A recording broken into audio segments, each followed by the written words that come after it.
जय गुरुदेवा जगत गुरुदेवा जय गुरुदेवा जगत गुरुदेवा जय गुरुदेवा जगत गुरुदेवा जय गुरुदेवा जगत गुरुदेवा जय गुरुदेवा। हरिः ॐ राधाराधितयोगीशं राधाराधकमव्ययं राधा मनोहरं वन्दे राधयाधितमानसम्। श्रीहंसं सनत्कुमार प्रभृतीन् वीणाधरं नारदं निम्बादित्यगुरुं च द्वादश गुरून् श्रीश्रीनिवासादिकान् वन्दे सुन्दरभट्टदेशिकमुखान् बस्वेन्दुसङ्ख्यायुतान् श्रीव्यासाद्धरिमध्यगात् स परतः सर्वान् गुरून् सादरम्। करारविन्देन पदारविन्दं मुखारविन्दे विनिवेशयन्तम् वटस्य पत्रस्य पुटे शयानं बालं मुकुन्दं शिरसा नमामि। जय जय श्री राधे। जगद्गुरु नेपाल संसार केन्द्र प्रथम जगद्गुरु पीठ प्राचीन हरिद्वार सताराधामको प्रस्तुति जगद्गुरु सन्देश कार्यक्रममा सदा चाहिँ यहाँहरूलाई हार्दिक नमन, हार्दिक अभिवादन, हार्दिक हार्दिक हार्दिक मंगलमय शुभकामना। भक्त भागवत, हामी निरन्तर जगद्गुरु सन्देश कार्यक्रममा जुटिरहेका छौँ। यो कार्यक्रम हाम्रो साझा कार्यक्रम हो, साझा चौतारी हो। यही हामीले धर्म र कर्म सम्बन्धी दुईटै कुराहरू सिक्न अथवा यही नै हामी धर्म र कर्म सम्बन्धी जे जस्ता कुराहरू हुन्छन् तिनलाई एक आपसमा बाँडफाँड गर्न हामीले पाएका छौँ। तसर्थ कहाँ के कार्यक्रमहरू हुँदैछन्, कस्ता हुँदैछन्, देशको के महत्त्व छ, हाम्रो देश नेपालको महत्त्व के छ, हाम्रा चाडबाडहरूको महत्त्व के छ, हामी कस्तो परिस्थितिमा अगाडि बढिरहेका छौँ भन्ने जस्ता सबै कुराहरू यो जगद्गुरु सन्देश कार्यक्रममा हामी थाहा पाउन सक्दछौँ। तसर्थ यो हजुर हाम्रो अत्यन्त प्यारो कार्यक्रम जगद्गुरु सन्देश कार्यक्रम। त आउँ भक्त भागवत, आज अत्यन्त महत्त्वपूर्ण क्षणमा हामी यहाँ उभिएका छौँ। आज मार्ग शुक्ल एकादशी, अघि यहाँहरूलाई थाहा छँदैछ, अर्थात् मोक्षदा एकादशी। त मोक्षदा एकादशीको महत्त्व के छ, यसलाई हाम्रो धर्मशास्त्र अनुसार कुन रूपमा लिएको छ भन्ने कुराको बारेमा आज हामी अलिकति जानकारी प्राप्त गरौँ र सबभन्दा पहिले हामी एकादशीको मूल पाठ श्रवण गरौँ। त हजुरहरू बडो आनन्दपूर्वक भक्तिभावले युक्त भएर हात जोड्नु होला। म मूल पाठ पारायण गर्छु, त्यस पछाडि हामी कथा श्रवण गरौँला। हरि ओम शान्ताकारं भुजगशयनं पद्मनाभं सुरेशं विश्वाधारं गगनसदृशं मेघवर्णं शुभांगं लक्ष्मीकान्तं कमलनयनं योगिभिर्ध्यानगम्यं वन्दे विष्णुं भवभयहरं सर्वलोकैकनाथं सशङ्खचक्रं सकिरीटकुण्डलं सपीतवस्त्रं सरसीरुहेक्षणं सहारवक्षस्थलकौस्तुभश्रियं नमामि विष्णुं शिरसा चतुर्भुजम्। अथ मार्गशीर्ष शुक्ल एकादशी व्रत कथा प्रारम्भ। मोक्षदा एकादशी।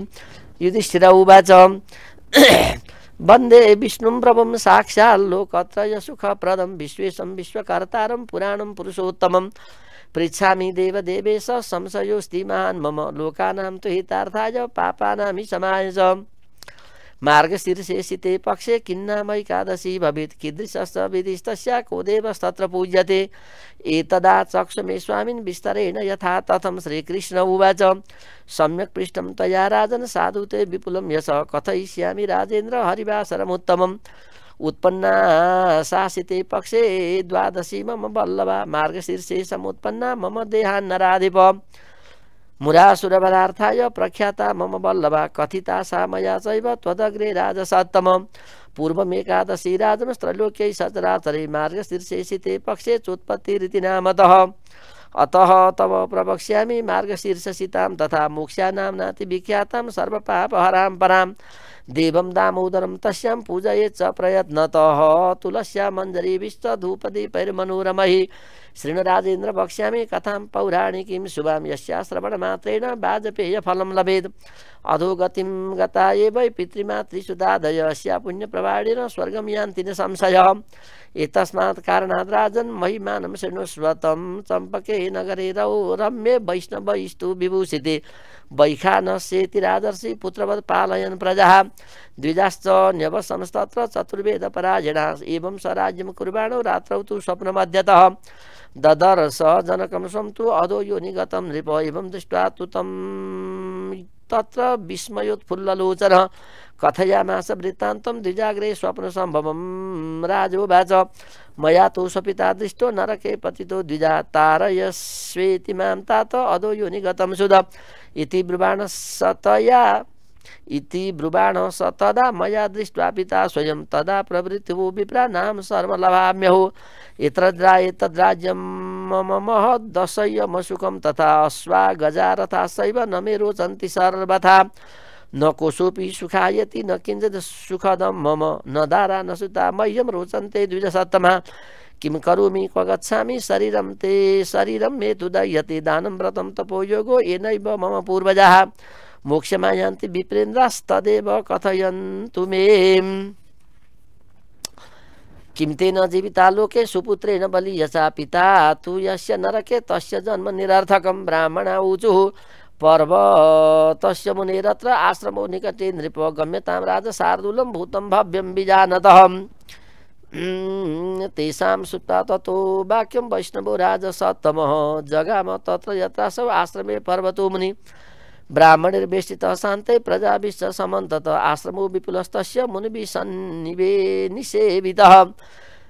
ऋग्वेदीभिर्याजुश्चैव समाथर्वणकोविदैः वेष्टितो मुनिभिस्तत्र द्वितीय इव पद्मज दृष्ट्वा तं मुनिशार्दूलं राजा वैखानसस्तदा जगाम चावनिमूर्धां दण्डवत् प्रणनाम च प्रपच्छ कुशलं तस्य सप्तस्वङ्गस्वसौ मुनिः राज्ये निष्कण्टकत्वं च राजसौख्यसमन्वितं राजोवाच तव प्रसादाद् भो विप्र कुशलं मेङ्ग सप्तमे विभवेष्वनुकूलेषु कश्चिद् विघ्न उपस्थितः एतन्मे संशयं ब्रह्म प्रष्टुं त्वां च समागत एवं श्रुत्वा नृपवच पर्वतो मुनिसत्तम ध्यानस्तिमि तनेत्रोऽसौ भूतं भव्यं व्यचिन्तयत् मुहूर्तमेकं ध्यात्वा तु प्रतिवाच नृपोत्तमं मुनिरुवाच जानेऽहं तव राजेन्द्र पितुपापं विकर्मण पूर्वजन्मनि ते पित्रा सपत्नी कृतद्वेषतः कामासक्तेन चैकस्य ऋतुभङ्गकृत स्त्रिया त्राहि देहि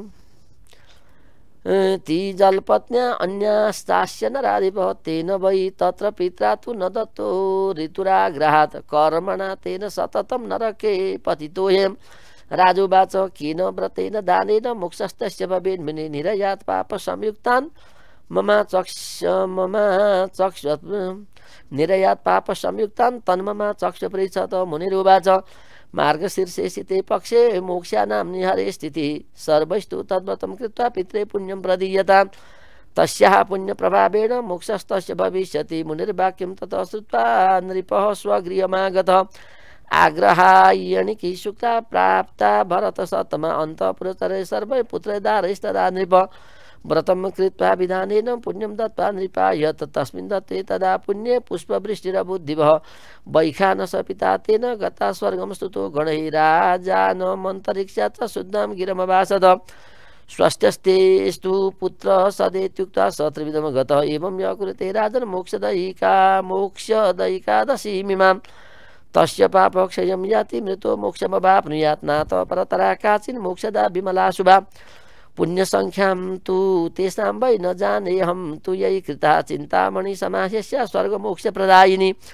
इति श्री ब्रह्माण्ड पुराणे मार्गशीर्ष शुक्ल एकादशी व्रत महात्म्यं समाप्तं शुभम।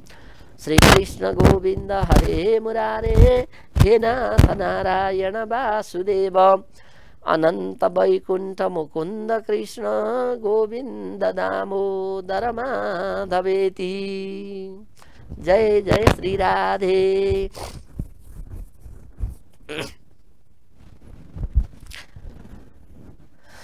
समादरणीय भक्त भागवत, हामी हरेक एकादशी को व्रत बस्छौं, हामी हरेक एकादशी को व्रत लिन्छौं, पूजा गर्छौं, भगवानमा भक्ति भावले आफ्ना मनका भावनाहरू व्यक्त गर्छौं। यो हाम्रो परम्परा हो। हामी अत्यन्त भक्ति भावका साथ ईश्वरमा सबै कर्म अर्पण गरेर यो जीवनलाई पवित्र बनाउन चाहन्छौं। हाम्रो यो व्यवहार, हाम्रो यो कर्म, हाम्रा जति पनि विधिहरू छन् ती सबैलाई हामीले भगवान्मय बनाएका हुन्छौं। त यस क्रममा हाम्रो धर्मको एउटा विशेषतै के छ भने हरेक बारको महत्व छ। आइतबारदेखि शनिबारसम्मका आफ्नै महत्व छन्। हामी त्यसका व्रत बस्छौं। हरेक महिनाको हाम्रै महत्व छ। हरेक तिथिका पनि हाम्रा महत्व छन्। त्यसमध्येमा एकादशी तिथि त अत्यन्त महत्त्वपूर्ण हामीले मानेकै छौं। त यो मार्गशीर्ष शुक्ल पक्ष एकादशी तिथि जसको नाम हो मोक्षदा एकादशी, यसको महत्व के छ? अहिले भर्खरै हामीले मूल पाठ श्रवण गर्यौं। हुन त यहाँहरू आज बडो भक्तिभावपूर्वक अब दिनभरि कथा सुनेर गुरुहरूकमा गएर बसेर सत्संग गरेर जीवनलाई भ्याएसम्म मिलेसम्म यसलाई पुण्यमय बनाउनु हुने नै छ। तर यही हो, संसारमा जन्मिएर आइसकेपछि र मनुष्य जीवन प्राप्त गरिसकेपछि र त्यसमाथि पनि गृहस्थाश्रममा प्रवेश गरेपछि भने जस्तो सधैँभरि एकनासको हुन सक्दैन। कहिले के काम बितेको हुन्छ, कहिले के काम बितेको हुन्छ। हामी व्यवहारमा फसेका हुन्छौं। यो व्यवहारलाई चलाउनका लागि धेरै गाह्रो पनि छ, त्यति सजिलो पनि छैन। परन्तु यति जान्दा जान्दै पनि कुनै न कुनै रूपबाट आइपर्ने यी झैझमेलाहरू, हाम्रा यी सुसे धन्दाहरूलाई एकैछिन पर राखेर केही महत्त्वपूर्ण तिथिहरूमा हामीले आनन्द लिनै पर्छ, कथा श्रवण गर्नै पर्छ, बुझ्नै पर्छ र मात्र हाम्रो जीवन पवित्र बन्दछ र हाम्रो कर्म पनि पवित्र बन्दछ। त यो आजको एकादशीले हामीलाई के कुरा सिकाइराखेको छ त भन्दा यसमा तीन चाडा कुराहरू छन् भक्त भागवत आजको एकादशीको महत्त्वको बारेमा। र यसमा युधिष्ठिर महाराजजीले भगवान श्री कृष्णसँग सोधिदिनुहुन्छ, प्रभु मैले उत्पत्तिका एकादशीको बारेमा त कथा सुने, उत्पत्तिका जुन जहाँबाट एकादशीको उत्पत्ति भएको थियो त्यसैबाट उत्पत्तिका नाम रहेको हो भन्ने कुरा पनि मैले थाहा पाएँ। अत्यन्त खुसी छु। त प्रभु अब यो मोक्षदा एकादशीको महत्त्व के होला? यसको महत्त्व के रहेको छ? यसको व्रत बस्दाखेरि के हुन्छ भनेर हामी मानवको तर्फबाट सोधिदिनु भएको छ युधिष्ठिर महाराजजीले भगवान श्री कृष्णसँग। र कृष्णजीले भन्नुहुन्छ, भगवान श्री कृष्ण जो अनन्त अनन्त कोटि ब्रह्माण्ड नायक हुनुहुन्छ, उहाँले भन्नुहुन्छ, हे युधिष्ठिर वास्तवमा बडो राम्रो कुरा सोध्नुभयो तपाईले। किनभने यो कलियुग हो। कलियुगमा मान्छेहरूले सधैँभरि एकनाथसँग तपस्या गर्न सक्दैनन्। कलियुग हो, सधैँभरि एकनाथसँग भक्तिभाव गर्न पनि सक्दैनन्। शरीर हो, कहिले के हुन्छ, कहिले रोग लाग्छ, कहिले चिन्ता पर्छ, कहिले अनेक किसिमका आइलाग्छन् कुराहरू र त्यसबाट भगवानमा मन नलाग्न पनि सक्छ। परन्तु यस्तो अवस्थामा केही कुराहरू छन् जसलाई पालना गर्दा सम्पूर्ण पापहरू पनि छुट्दछन्। त्यसमध्येको एउटा यो मोक्षदा एकादशी पनि हो। त आजको एकादशीको महत्त्व के हो भन्ने कुरामा अघि मैले भनेअनुसार तीन चारवटा कुरा रहेका छन्। एउटा के हो भने मनुष्य हामीले एकादशीको व्रत बस्दा कस्ता कस्ता फल पाउन सक्छौँ, एउटा यो छ। दोस्रो कुरो नारी जातिको सम्मान छ। नारी जातिको सम्मान छ। यदि नारी जातिको सम्मान भइदिएन, नारी जातिको मन रोयो, दिल रोयो भने त्यसको श्राप लाग्दछ। त्यो पनि विशेष गरी पतिलाई। जो विवाह गरेर, जुन पुरुषले विवाह गरेर ल्याएकी श्रीमतीलाई हेला गर्दछ, त्यसले यदि ती श्रीमतीले श्राप दिइन् भने त्यो श्राप लाग्दछ। यो अर्को महत्त्वपूर्ण कुरा छ। दोस्रो कुरा यो भइहाल्यो। तेस्रो कुरा छ, पितृहरू यदि दुःख पाएर बसेका छन्, पितृहरूले गतिमुक्ति पाएका छैनन् भने त्यसका लागि सन्तानले कर्म गरिदिनुपर्छ। यो कुरा पनि यहाँ बताइएको छ। र लगायतका यस्तै यस्तै कुराहरूले अत्यन्त महत्त्वपूर्ण भएको यो मोक्षदा एकादशी को कथा आज हामी श्रवण गर्दैछौँ। त यस विषयमा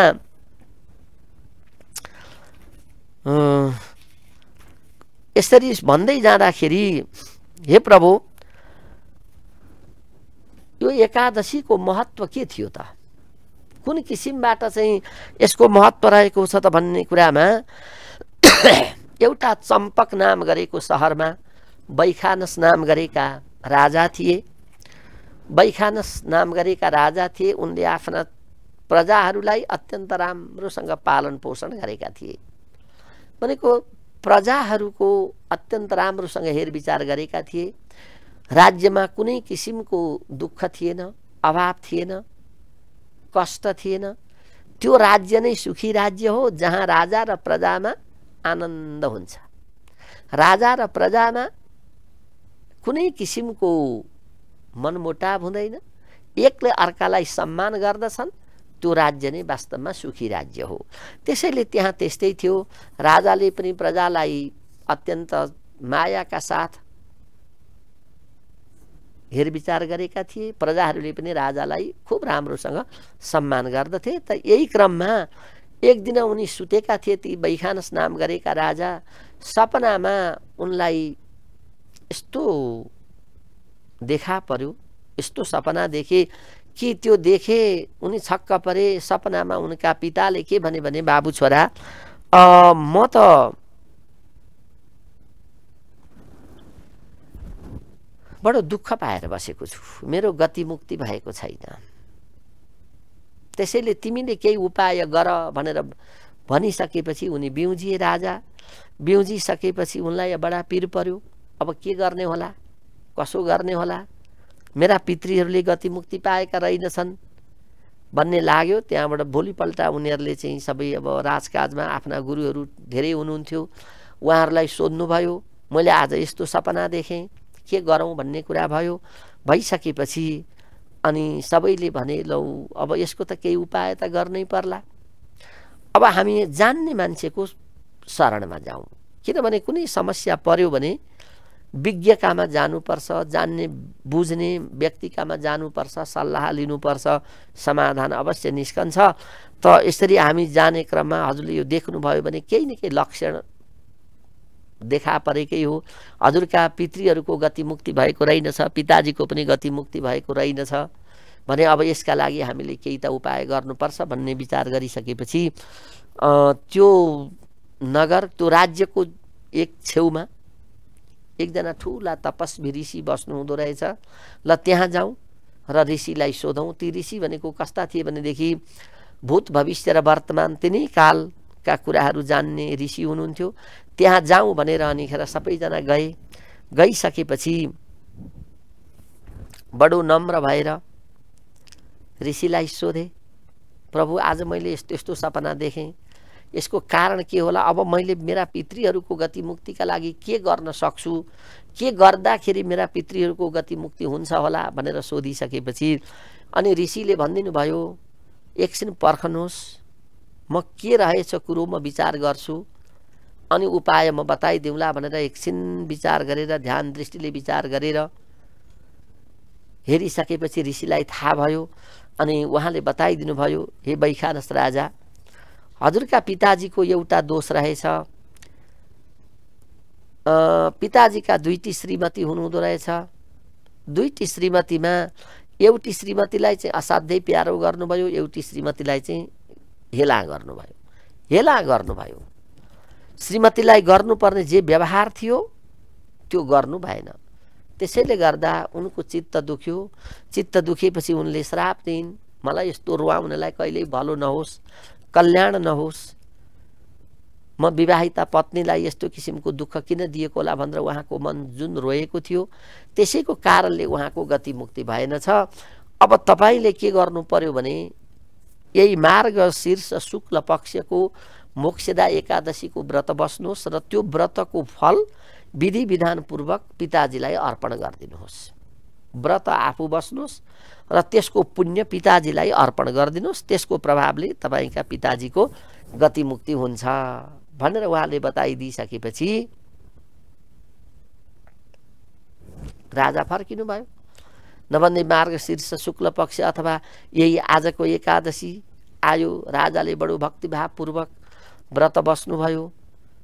विधि विधान पूर्वक व्रत बसेर अनि भोलिपल्ट द्वादशीको दिन असल जान्ने गुरुहरूलाई बोलाएर त्यो पुण्य पिताजीलाई अर्पण गरिदिनु भयो। एकादशीको हामी त हरेक एकादशी व्रत बसेपछि त्यसको केही न केही हामीलाई पुण्य प्राप्त हुन्छ। पुण्य प्राप्त नहुने भए त किन गरिन्थ्यो होला र। अनि त्यो गरिसकेपछि उहाँका पिताजीको पनि गति मुक्ति भयो।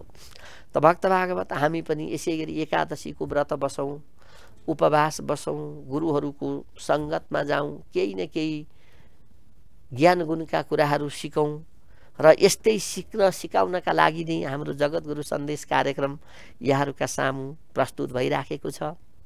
यहाँहरूका जिज्ञासा कुनै भए हामीलाई खबर पाऊँ यस्तो छ है भनेर, अघि हामीले यसलाई अझ कसो गर्दाखेरि राम्रो होला, यहाँहरूका भावनाहरूलाई हामीले कसरी समेट्न सकौँला, यो कुरा पनि हामीले सोच्नुपर्ने कुरा छ। तसर्थ जो देश विदेशबाट हेरिरहनु भएको छ हजुरहरूका सल्लाह सुझाव हाम्रा लागि अत्यन्त स्वागत योग्य छन्। हामी ती हजुरहरूका सल्लाह सुझावलाई सदैव शिरोधार्य गरेर कसरी अगाडि बढ्न सकिन्छ भन्ने कुरातिर पनि हामी लागिराखेका छौँ। तसर्थ भक्त भागवत जति दिन बाँचिएला यो धरतीमा बाँचुन्जेल आफ्नो देश, आफ्नो धर्म, आफ्नो संस्कृति, आफ्नो रीतिरिवाज र अनि आफ्ना मौलिकपनहरूलाई संरक्षण गर्दै अगाडि बढौँ र हामीलाई यतातिर बढ्नका लागि हाम्रा जगतगुरु अनन्त श्री विभूषित बाल सन्त मोहन शरण देवाचार्यज्यूले हामीलाई सदैव प्रेरणा दिइरहनु भएको छ। हामी उहाँप्रति नमन गर्दै हामीलाई यस्तै किसिमका भावनाहरू, यस्तै किसिमका विचारहरू, यस्तै किसिमका व्यवहारहरू प्राप्त भइरहन् भन्ने पनि हामी कामना गर्दछौँ। र यो जीवनलाई कसरी हुन्छ धार्मिक बनाउन सकियो भने त पुग्यो। किनभने धारणा धर्म मुच्यते, धार्मिक बनाउनुको अर्थ हो पूर्ण अनुशासनमा रहनु। धार्मिक बनाउनुको अर्थ पूर्ण अनुशासित हुनु, कर्तव्यनिष्ठ हुनु। आफ्ना आफ्ना कर्तव्य छन्, आफ्ना आफ्ना अनुशासन छन् हैन। कर्तव्य र अनुशासनलाई हामीले पालना गर्न सक्यौँ भने हामीलाई कहिल्यै कुनै ठाउँमा पनि दुःख हुँदैन। आज त हामीले यिनै कुरा बिर्सिराखेको अवस्था छ। कतिपय ठाउँमा कतिपय व्यक्तिहरूले धर्म, संस्कृति, रीतिरिवाज अनि बुवा आमा प्रतिको कर्तव्य, पितृहरूप्रतिको कर्तव्य, देवताप्रतिको कर्तव्य, देशप्रतिको कर्तव्य,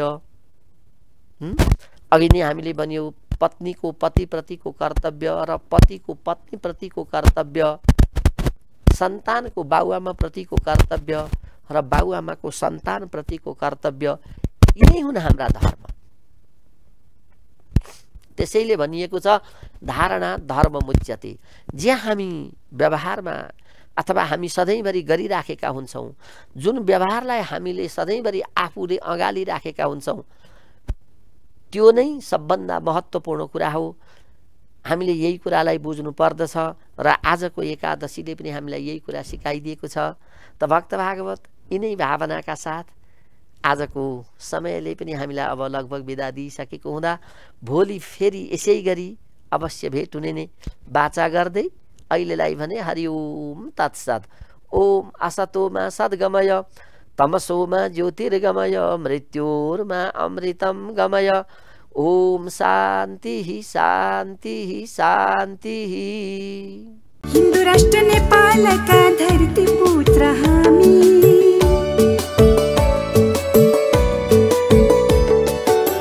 हिन्दू राष्ट्र नेपालका धरती पुत्र हामी, पायौँ आज जगत गुरु बन्यौँ भाग्यमानी, पायौँ आज जगत गुरु बन्यौँ भाग्यमानी। धन्य हो नेपाल, नेपालीको गौरव हाम्रो यहाँ स्थान बढेछ, आज नेपालकै मान बढेछ।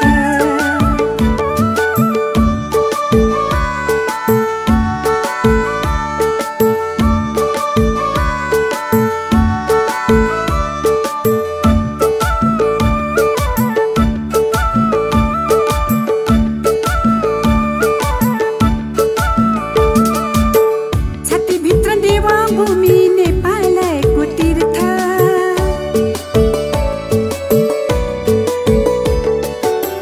छातीभित्र देवा भूमि नेपालको तीर्थ, खिलेको छ राष्ट्रियता सुन इष्ट मित्र, खिलेको छ राष्ट्रियता सुन इष्ट मित्र। धन्य हो नेपाल, नेपालीको गौरव हाम्रो यहाँ स्थान बढेछ, आज नेपालकै मान बढेछ।